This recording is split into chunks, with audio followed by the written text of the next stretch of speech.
Sebelum Mas Madi menebang pohon ini, seperti biasa, untuk adat istiadat desa tersebut, mereka melakukan beberapa ritual agar dipermudahlah untuk proses pembangunan rumahnya.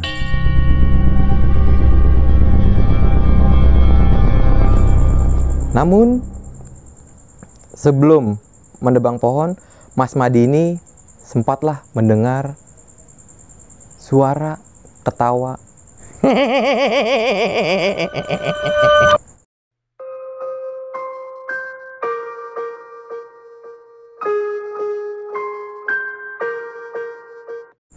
Yo, assalamualaikum warahmatullahi wabarakatuh. Balik lagi bersama gua Bogel Ulbang di channel Tentang Mereka. Di segmen kali ini kita udah kedapatan beberapa DM. Jadi dari beberapa DM itu kita pilihlah salah satunya. Dan dia tidak ingin nama dan tempatnya itu disebutkan. Jadi kita samarin aja nih. Pengirim kita ini sebut aja namanya Madi. Madi ini tinggalnya di sebuah desa A di daerah Jawa Tengah. Dia ingin bercerita tentang pengalamannya dia diteror makhluk halus seusai menebang pohon angker.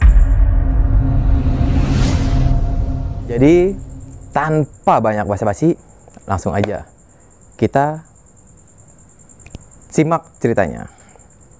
Dan gua nggak akan pernah bosan untuk kalian para sahabat Tentang Mereka yang belum mengikuti channel ini, segera subscribe, like, share, dan komen agar channel ini terus berkembang. Dan jangan lupa aktifin tombol loncengnya agar tidak ketinggalan dengan updatean terbaru. Oke lah, langsung aja nih kita dengerin ceritanya.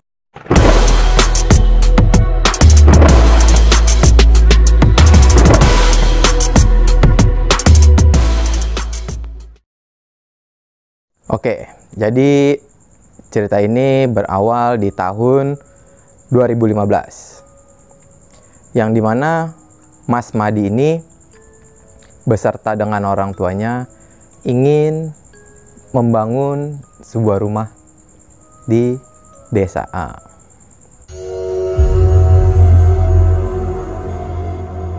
Namun sebelum Mas Madi ini membangun rumah, ya menebanglah beberapa pohon, yang dimana di tempat itu pohonnya cukup banyak. Namun ada satu pohon yang memang cukup angker. Jadi Mas Madi ini beserta orang tuanya langsunglah menebang pohon tersebut. Sebelum Mas Madi menebang pohon ini, seperti biasa, untuk adat istiadat desa tersebut, mereka melakukan beberapa ritual agar dipermudahlah untuk proses pembangunan rumahnya. Namun sebelum menebang pohon, Mas Madi ini sempatlah mendengar suara ketawa dari kuntilanak.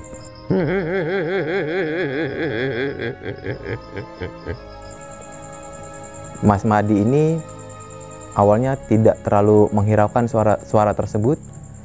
Namun semakin lama suara ini sangat jelas terdengar. Lalu Mas Madi ini bertanyalah kepada orang tuanya, "Pak, tadi aku dengar suara ketawa." Bapaknya Mas Madi ini bingung dan menanyakan, "Ketawa yang kayak gimana?" "Ya kayak suara orang perempuan ketawa, Pak," jawab Mas Madi. Lalu bapak dari Mas Madi ini berbicara, "Udahlah, jangan terlalu dipikirin, banyak-banyak istighfar aja." Begitu kata orang tua bapak Mas Madi. Langsung setelah menebang beberapa pohon, inilah pohon yang cukup angker ini yang terakhir ditebang. Memang cukup besar pohon tersebut. Namun dengan usaha yang gigih dan menguras banyak tenaga, tumbanglah pohon tersebut. Setelah pohon tersebut tumbang, Mas Madi beserta orang tuanya mulai membersihkan area tersebut. Setelah bersih, mereka pulanglah ke rumah. Dan untuk di sini Mas Madi bercerita bahwa tidak ada kejadian aneh pada hari itu.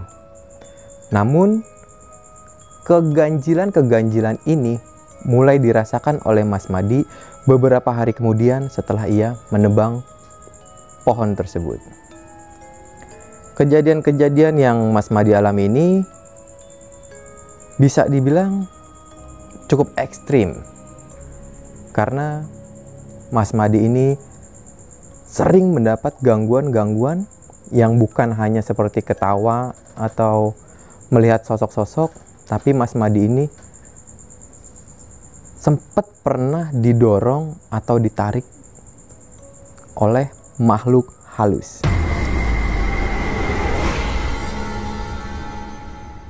Mas Madi pun tidak begitu memperdulikan hal-hal tersebut. Mas Madi ini terus melakukan kegiatannya bersama orang tuanya untuk membangun rumah. Namun dalam proses pembangunan ini baru berjalan sekitar 2 bulan, Mas Madi ini jatuh sakit. Yang dimana sakitnya Mas Madi ini tidak normal. Kenapa dibilang tidak normal? Karena ketika Mas Madi ini periksa ke puskesmas, dan diagnosa dari dokter tersebut menjelaskan bahwa Mas Madi ini tidak memiliki penyakit. Namun Mas Madi ini merasakan bahwa badannya dia ini benar-benar merasa panas yang sangat tinggi, dan sekujur tubuhnya itu terasa sakit. Mas Madi pun melaporkan hal tersebut ke orang tuanya. Lalu orang tuanya Mas Madi ini menyarankan untuk agar Mas Madi ini istirahat beberapa hari. Namun seiring berjalannya waktu, setelah Mas Madi ini beristirahat, apa yang dialami Mas Madi ini tidak kunjung sembuh. Yang ada, Mas Madi ini keadaannya semakin memprihatinkan. Mas Madi ini sampai tidak bisa beranjak dari tempat tidurnya, yang dimana Mas Madi ini dari makan, mandi, bahkan sampai buang air besar pun ia lakukan di tempat tidur. Dengan kondisi yang begitu memprihatinkan ini, orang tua Mas Madi sangat khawatir, dan orang tua Mas Madi ini mencobalah untuk pengobatan alternatif, yang dimana Mas Madi ini datang ke seorang ustadz di daerah kampung tersebut. Orang tua Mas Madi ini menanyakan perihal kondisi Mas Madi kepada Pak Ustadz. Orang tua Mas Madi bercerita bahwa keadaannya Mas Madi ini tidak normal, tidak seperti sakit pada umumnya. Namun sang dokter menanyakan kepada orang tuanya Mas Madi, memang sebelum ia sakit, hal apa yang telah dilakukan oleh Mas Madi. Orang tua Mas Madi pun menjawab, hal yang dilakukan oleh Mas Madi dan orang tuanya ini, ia telah menebang sebuah pohon angker di tempatnya, yang dimana pohon itu untuk membangun sebuah rumah. Pak Ustadz ini menanyakan apakah sudah dilakukan acara ritual yang bisa kita bilang itu seperti selamatan lah, yang dimana hal itu dilakukan untuk membangun sebuah rumah, yang dimana tempat itu memang dibilang cukup angker. Lalu jawaban dari orang tua Mas Madi ini menjawab, ya, hal itu sudah kami lakukan, sebab kami juga tahu untuk melakukan itu kita harus tetap mempertahankan tradisi. Dan Pak Ustadz pun ini menjawab, sebenarnya Sakitnya Mas Madi ini dikarenakan penghuni asli dari pohon itu tidak terima bahwa rumahnya dia ini dihancurkan untuk dibangun sebuah rumah. Lalu penunggu pohon ini marah sehingga ia terus mengganggu ke Mas Madi.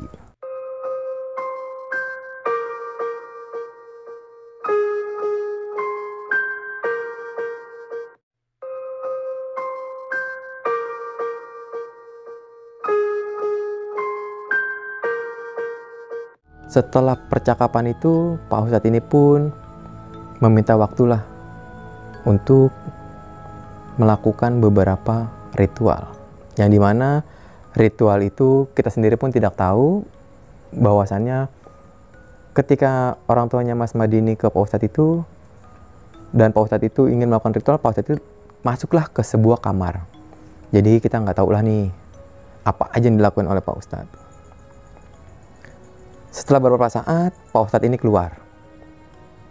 Lalu ia memberikan sebotol air mineral yang dimana itu sudah dibacai doa oleh Pak Ustadz tersebut. Dengan rasa yang gembira bercampur sedih juga, orang tua Mas Madi ini pun menerimalah air tersebut dan izin pamit oleh Pak Ustadz. Setelah setibanya sampai rumah, orang tua dari Mas Madi ini memberikanlah air tersebut kepada Mas Madi dan diminumlah air tersebut oleh Mas Madi. Setelah meminum itu, efek yang diberikan tidak terlalu jelas. Bisa dibilang belum bereaksi lah, seperti itu. Namun beberapa hari kemudian kondisi dari Mas Madi ini memang sudah cukup membaik. Namun dengan panas tinggi dan badannya yang masih sakit, itu masih ia rasakan. Lalu orang tuanya Mas Madi ini datang kembalilah ke Pak Ustadz. Dia menanyakan bahwa kondisi Mas Madi ini tidak kunjung membaik. Lalu Pak Ustadz menyarankan agar membawalah Mas Madi ini ke kediamannya. Setelah mendapatkan saran dari Pak Ustadz, keesokan harinya Mas Madi bersama orang tuanya ini datang ke rumah Pak Ustadz. Lalu dipertemukanlah oleh Pak Ustadz. Pak Ustadz ini ketika melihat Mas Madi ini cukup kaget. Kenapa? Bahwa apa yang dilihat oleh Pak Ustadz ini, bahwasanya tubuhnya Mas Madi ini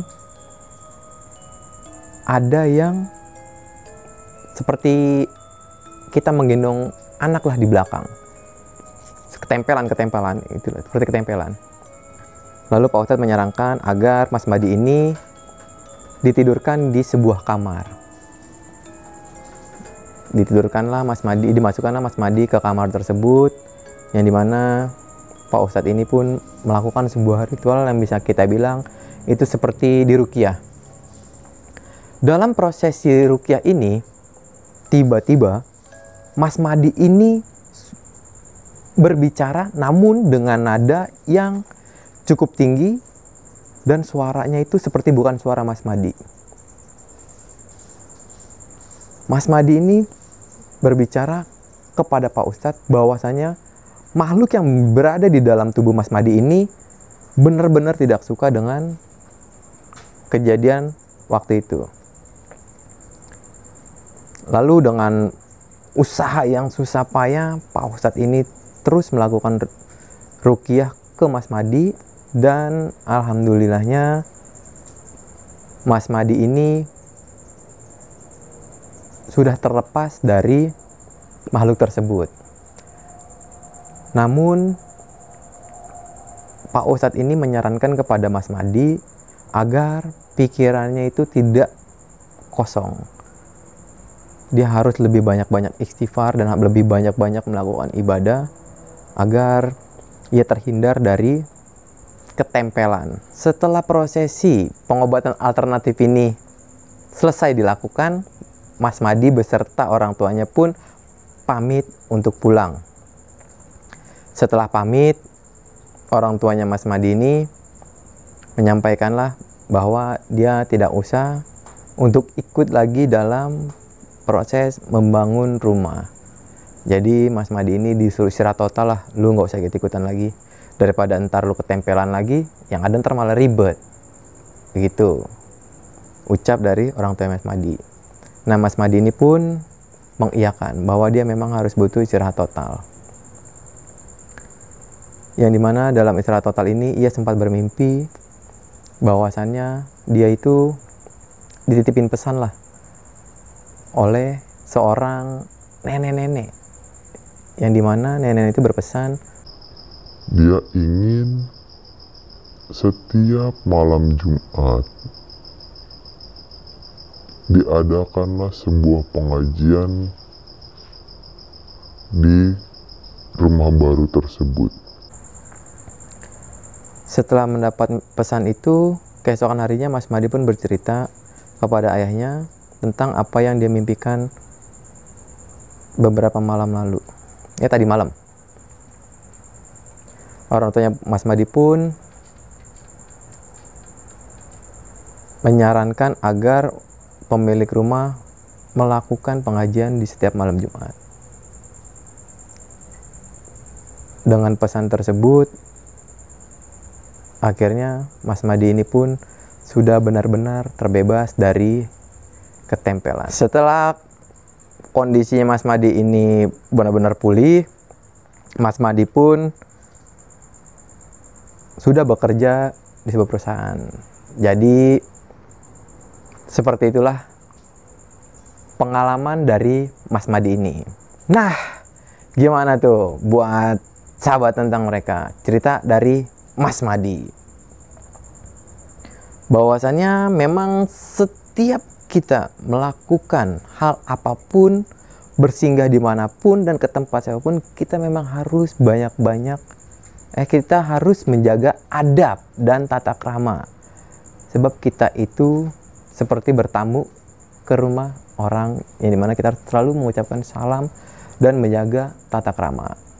Jadi gua Bogel Ulbang undur diri. Wassalamualaikum warahmatullahi wabarakatuh.